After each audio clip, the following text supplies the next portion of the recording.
ওই নৌকার মধ্যে কিছু কাউয়া ঢুকছে, কাউয়া বিদায় করার লেগে এই গলমা চাইছে। এখন কইতে পারেন যে কাউয়া কারা? কাউয়া হইল মাননীয় সংসদ সদস্য এই লাফালাফি বাড়াবাড়ি যে প্রধানমন্ত্রী বলেছেন। ব্যারিস্টার সুমনের এই লাফালাফি অবশ্যই থাকবে এবং সেটা মানুষ সাধুবাদ জানাচ্ছে। আওয়ামী লীগের ভিতরে কিছু কাউয়া ঢুকে গেছে, যে কাউয়া আওয়ামী লীগের নৌকা ডুবানোর জন্য যথেষ্ট হবে। এই কথা বলার পরে জনাব ওবায়দুল কাদের স্যার, সেতুমন্ত্রী, তিনি ব্যারিস্টার সুমন সাহেবের কথার প্রতি উত্তর কিভাবে দিয়েছিলেন সেটা দেখলে অবাক হয়ে যাবেন।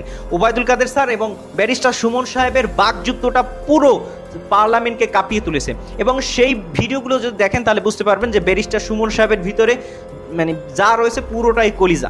তো ব্যারিস্টার সুমন সাহেব তিনি বাজেটের কথা উল্লেখ করে এবার তিনি আবার আলোচনায় এসেছে। তো চলুন এইবার ওবায়দুল কাদের এবং ব্যারিস্টার সুমন সাহেবের যেই বাকযুদ্ধ হয়েছে পার্লামেন্টে সেটা আমরা একটু কিঞ্চিত অংশে দেখে পুরো ভিডিওটা দেখবেন, ভিডিওতে একটা লাইক দিয়ে দেবেন এবং নিজস্ব মতামত কমেন্ট সেকশনে লিখবেন। চলুন তাদের দুইজনের বাকযুদ্ধ পার্লামেন্টে সেটা একটু দেখে আসি। ওই নৌকার মধ্যে কিছু কাউয়া ঢুকছে, কাউয়া বিদায় করার লেগে এই গলমা চাইছে।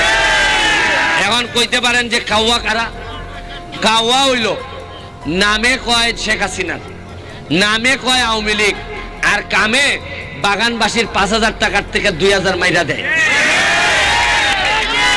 কাউয়া কেটা জানেন? কাউয়ায় ভোটের সময় কয় আমরা নৌকা লই আইছি, তাড়াতাড়ি ভোট দাও, আর আপনারা কোন রাস্তা বানাই দিবাইনি, কয় দিমু, এরপরে আর 5 বছর কোনো খবর রাখেন, এরারে কয় কাউয়া।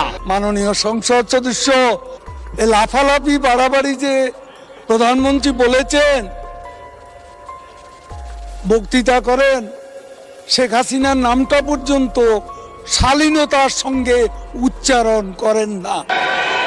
করেন হাসিনা হাসিনা, আমরা ছাড় দিচ্ছি, কিন্তু মনে রাখবেন বাড়াবাড়ি করলে ছেড়ে দেব।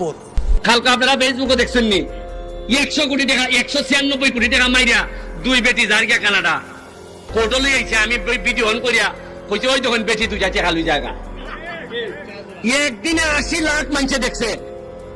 এই ওসি আছে একলাখ রমনা থানা, আর টাকা শহরের সম্পদ কেউ মারতে না এর বিরুদ্ধে।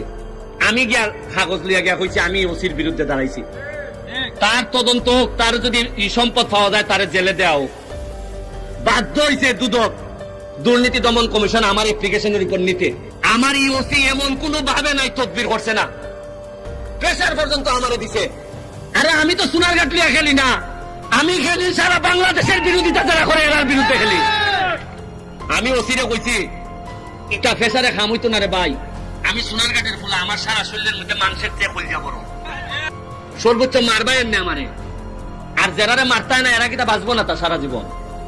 যারা ডরায় না আপনারা, যারা কথা কইতে ডরায়, তারা কিন্তু আমার চেয়ে বেশি বাচ্চা লাগবে না। তো আল্লাহ যদি আমার হাত লেখকে দেখেন, 1000 লোক আমার মারতে চাইলে মারতে পারতো না। ভিতর থেকে কথা বার করুন, যারা 2 নম্বরই করে কথা বার করুন, নাইলে এমন বাঁচতা না।